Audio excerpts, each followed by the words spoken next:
Good morning. We are glad to be here this morning. We have some student leaders with us this morning, and we're going to introduce them as they speak, as they're going to be speaking in just a few minutes, but their names are here, and oh, here comes our last one. Get up here, girl. It's an early morning for these kiddos, so we're glad that they chose to join us and to share some of the things that they took away from a conference that we went to. Before we get started with the kids, on your tables you will see a half sheet of paper, colored paper. You'll see a half sheet of paper, and I call this mental health by the numbers. Okay, I teach psychology, I can't help it, I'm into mental health. Okay, I deal with it on a daily basis. We all have kids in our classrooms who are dealing with mental health issues, and I'd like you just to take a minute and look at these statistics and see what things stand out to you. So I'll just give you a couple minutes to look at those. I have a couple other things listed up here. This is something that I shared at the conference that we attended. Things about stress and anxiety. The studies show that normal children today report more anxiety than child psychiatric patients in the 1950s, and that's research from 2000. More recent research in 2014 from the American Psychological Association says American teens say they experience stress in a pattern similar to adults, and during the school year, they report stress levels even higher than those reported by adults. And that's some of the things that we're going to be talking about this morning, and the kids are going to be talking to you about. And I'm going to turn over to Shannon here just to make a couple other comments before we get started. I just wanted to share, when I was looking at this mental health by the numbers, one of the things that stood out to me was that suicide is the second leading cause of death amongst people ages 10 to 34. Our opening speaker that morning lost his son to suicide. He was an All-American kid, 3-sport athlete, great in college, and just went downhill in college through depression and anxiety and overwhelmed by school. And he said a couple of really powerful things. My first takeaway was, number one, kids that are, or people in general that are committing suicide don't want to die. They just can't live in the pain anymore. And that kind of goes with another statistic on here that only 50% of people that are diagnosed with a mental illness are getting help. So he made a great connection to me, and it was a little bit relevant as we talk about vaping and vaping and vaping some more and how dangerous that is. But we don't talk about mental health, and we don't talk about suicide. And the point was that we had one student, one young person die from vaping epidemic, right, from vaping, and there were 1,400 kids last year that died by suicide. And so just really turning the question as to what can we do to address mental health, because kids that are vaping usually are kids that are depressed, sad, have anxiety. They're using drugs, they're using alcohol, they're using the vape, right, to cope, because they're not receiving treatment. So those two things kind of really go hand in hand, but just really talking about how the mental illness part of the topic is really missing. So that was a big takeaway for me.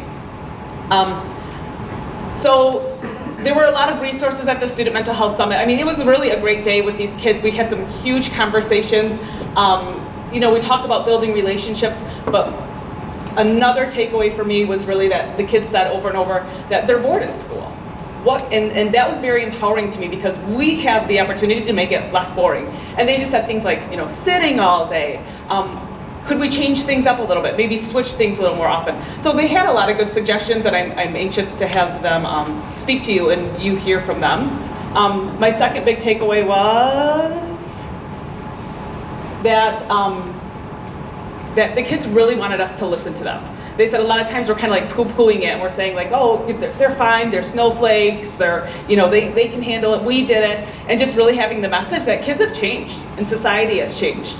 When I was growing up, I was an athlete, but I didn't play two sports. There weren't travel. I mean, my sister was in the play. There was one play. There wasn't two players at Allegros and Pops and singing Christmas trees. So just they really wanted us to listen to them, and I think that today's a great opportunity to really listen to our clientele and see what they say. And then just obviously there's some great resources that we could dive into some more if we need them. We have great counseling staff here that can help us access those resources. But just lots of information that day, as you can tell, and but also lots of positive solutions and lots of hope. So An activity that I do with my students when we're starting to talk about anxiety, and we're discussing anxiety disorders this week, and something last week I asked students to do, and it wasn't even for this presentation or anything, it just is something that we do. I asked them to identify stressors in their lives and ways to cope with them, what are things that they're doing, and things like that. So, but when they were doing some of these things, I noticed some trends, and I thought I would share them with you. These are coming straight from students' mouths. Well, they're pens, but school is their number one stressor. That's what they're reporting is their number one stressor, school. And there's some different things that they repeated, homework, grades, teachers, studying, tests and quizzes, but there's some others that are just like quoted for you that they wrote down. Not getting their schoolwork done, being late, something I don't even think about sometimes, being called on in class. There are multiple kids who wrote that down, that they are nervous or it causes them stress and anxiety to be called on in class. And other things, you can just look there and see, family things that they're dealing with outside of school, their future, their college applications, the expectations that they feel like others have on them, whether that's from their parents, their teachers, their peers, their relationships that they have with other people. If you're not familiar with the term FOMO, the fear of missing out, a lot of kids wrote that. They are afraid, they are worried about missing out on something, or they feel left out of things. Kids are doing things and they're not included in it. They're worried about what people say about them. Then some others, just sports, self-image, and I could not believe the number of kids who wrote down that driving stresses them out. They are stressed about driving. We think, it's a privilege, they love it, it's a, rite of passage, that sort of a thing. A couple of other things I thought were just worth noting. There are kids in our school who are writing down, they're saying that they are stressed about messing up, about the unknown. We have multiple kids afraid of being kidnapped or serial killers. I have a student in my class, and this person, I don't know who it is, but they have 4 other teachers other than me. This person is stressed about wearing short sleeves. I don't know. We don't know. I don't know what the issue is, but that person wrote down that they were stressed about wearing short sleeves. And they report these stressors feeling them physically in their bodies.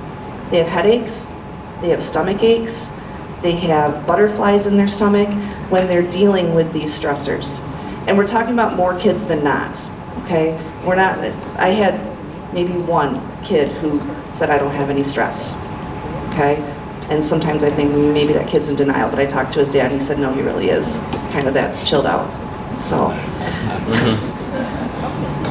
So I want to introduce the kids, and the kids are going to talk about the 3 major takeaways that they had from the conference, and the 3 major stressors that they're identifying. So this is Alex and Connor, so I'm going to take this down to you guys.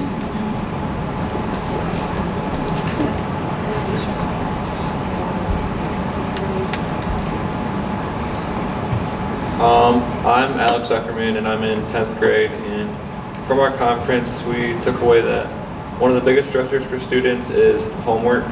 Homework for students can be extremely stressful when homework's due the next day and you have it maybe in every class assigned and you don't have time to do it all in one night. Maybe you have like a sporting event or a different issue, but it can make it very hard for kids to do it all in one night and then be afraid to go to class the next day.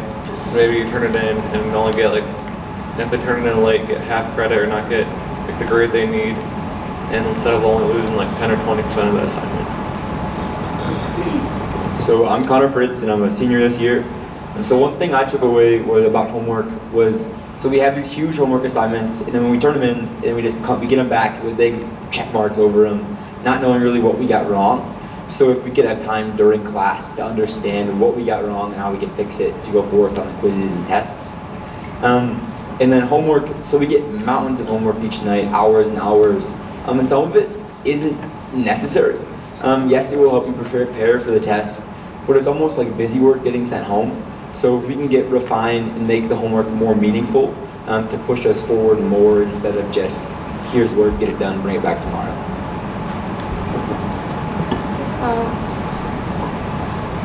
All right, so there's 2 people, okay? They're giving you some feedback. You're getting information from a student's perspective on how they feel about homework. It may or may not be accurate in your classroom, okay? But it's their feeling, and they have 5 different teachers, and we're looking at a senior and a sophomore who have had multiple teachers, and this is the feeling they're getting, okay? And what we'd like you to do right now is just take 2 minutes, and at your table, just process what you've heard, okay? Accurate, inaccurate, it's just information. It's their perspective, and just process what you've heard, and maybe some ideas that you can take away from that. You've got 2 minutes to process that at your table, and then we're going to move forward. All right? Go ahead. Is there anything that anyone would like to share out? Anything that came up at your table that was significant, or any question that you have maybe for the boys that shared on homework?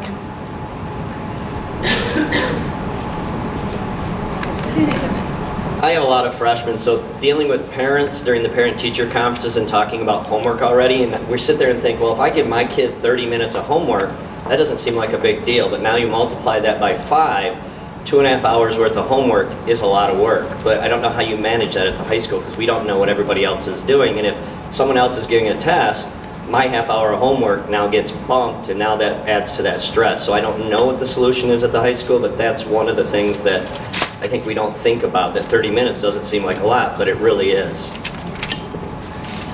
We heard that from the kids at the conference. Anyone else? I don't need the microphone. Okay, go ahead. You're right. I know one thing that, like, at least in physics that Jen Fenton and I do, is they usually don't have to turn something in the next day. We usually assign it and they have 2 or 3 days to work on something, and when they choose to work on that, then that's on them. You know what I mean? Like, if they wait till the last night, well, then they might have a lot that night. But we give I'm just speaking from our 2 Right. science teachers over here that I So, spoke with. Time management. Yeah. Right. Lori? I'm just thinking from a societal perspective, what we've maybe done wrong or we aren't doing is maybe teaching time management from an early age all the way through. Because I think with time management, if we're teaching that, it's definitely going to help our students from elementary on. Along with, to piggyback on Lori's, is students don't have a very accurate perception all the time of how they're using their time because they haven't been taught. So in first hour, my students have to do a time management project where for 7 days they record every minute of every day what they did. And I say, yep, this is going to take time. So unfortunately that's a bummer because you're investing time into study of your own time. And then they do a write-up of what they discovered about themselves, and they discover good and bad things. Anything from, wow, I sleep more than I thought I did, because it's all about perception, to I don't see my family as much as I need to and I need to change that. And so I agree with Lori, if it isn't taught, they don't know, and so they might think they're spending all these hours doing this one thing, and the reality isn't. And then the other thing is they get on technology, and I talk about multitasking and how that isn't good for your brain, and they'll be listening and texting and reading and writing, and they don't understand, I cannot work out at 4 different stations in a gym at the same time, but you're asking your brain to do that. And so what you're doing is quantity, but you don't have quality, and then that's gonna add to stress. All right, we need to move forward. I'm sorry, we're on a little bit of a time crunch. So we're gonna move forward, and we're gonna talk about the next impact. Will you change the slide for me, Shannon? Which is engagement. We have Natalie Adicott and Elijah Baum. I'm Natalie Adicott, and I'm a sophomore, and one thing that we talked about and going along with this comment was engagement. And in the classes, it's not that we're necessarily tired, it's just that we're bored because we're sitting all day or taking notes and stuff like that. So I just feel like we need to move throughout the classes. So like I said, students are sitting all day while the teachers are moving around and stuff like that, and it's just hard for us to engage because we're just doing notes and stuff, which we find boring. Hi, I'm Elijah Baum. I'm a senior this year, and going off of what she said, we're just sitting around all day, we're not doing anything besides just paying attention, just writing stuff down, doing our work, and we should try to add stuff into our classes or even throughout the day, where we have a brain break, or we have a turn and talk where we'll talk about what we're learning. So maybe if we're missing a key point in what we're doing, that turning and talking to our partners it'll click with us, and we can understand the material better. Or if we have a brain break where we could either play a game of tic-tac-toe, or a Simon Says thing. These are just examples from Mrs. Hall. And And just like something that will get our mind off of just constant learning and learning and learning, which is great, but it'll kind of make our day feel more, better, help us learn more. I guess I'm the queen of brain breaks. I do have lots of ideas for brain breaks if you ever need them. One thing that I also do, I'll do a potty party where it's like we've got 3 minutes. Let's just take a 3-minute break. Whoever's got to go to the bathroom, now is a great time to go to the bathroom and just kind of get yourself back together and, and then come on back and then we can learn a little bit more. Maybe you've seen me in the front foyer doing different things or whatever. It does not take long to give the kids just a break from, 6 minutes between classes is just, according to the kids, not enough. So go ahead and take another 2 minutes and talk at your tables about just different ways that you can incorporate engagement to get the kids moving so they're not sitting for 74 minutes because they're telling us that's too long. Anyone? Thank you, Tracy.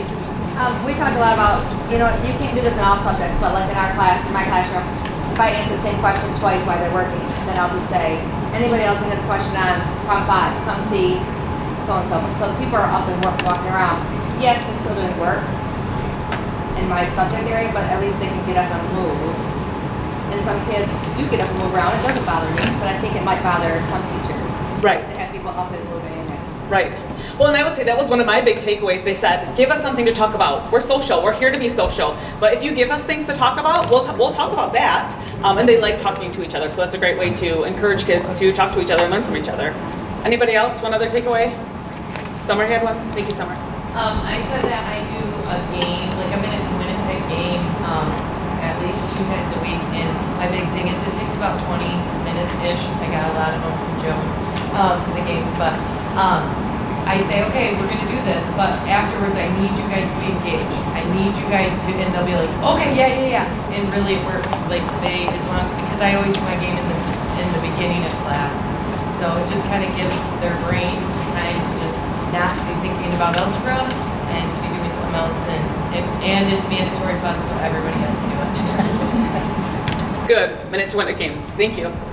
Okay, our last topic here are words matter, and Emily Mann and Brenna Bustard are going to talk to us a little bit about that. So, hi, I'm Emily Mann, I'm a senior, and others' words are really impactful to students, but especially the words of teachers, especially because teachers are often role models in students' lives. So, what you say will really impact the student's day, impact their week, impact their year. So just giving students the benefit of the doubt, especially when they're not succeeding, maybe they forgot a homework assignment, instead of chastising them for that, giving them the benefit of the doubt and being kind to them and understanding, and just really having that level of understanding and understanding that even though we are younger humans, we still are humans and we make mistakes. And yeah. Hi, I'm senior Brenna Bustard, and my takeaway from Emily is being intentional with our words and actually putting purpose into our actions, into our words with anyone in our lives who we encounter during the day. But I think the most, because we do see our teachers every day, they are our role models, they are teaching us what we are learning. I think it's so important for them to be intentional with their words, even with their teaching, and going off of giving us the benefit of the doubt. There's many times, I was late this morning. I am a human too, and I apologize, but we have those days, I guess, where we have late homework assignments. We do have so many things going on, basketball for me, so many other things going on, and just being intentional, because we do stress over so many different things. I think that's just a little fuzzy blanket to wrap around us, just to reassure us with your words. So. Thank you. What we'd like you to do, just for time's sake, go ahead and grab an index card off of your table. Each one of you grab an index card.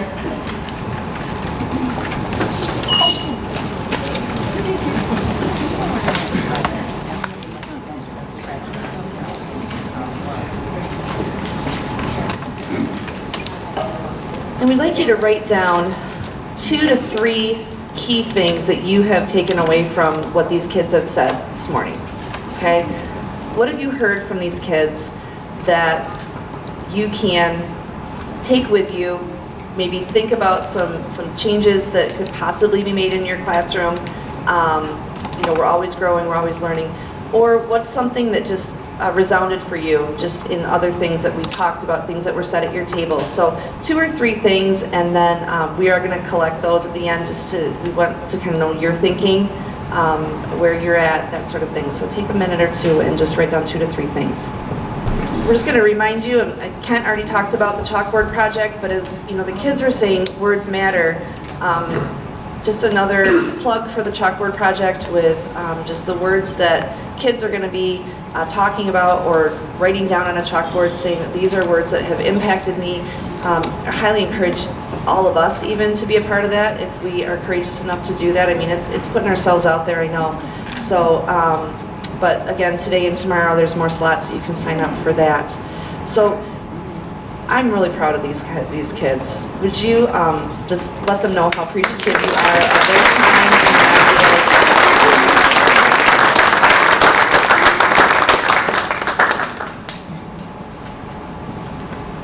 so they really put themselves out there and shared some things that were big on their hearts, and they shared them with us, but to share them with all of you, that's a big deal. So thank you guys, appreciate it. And that's it.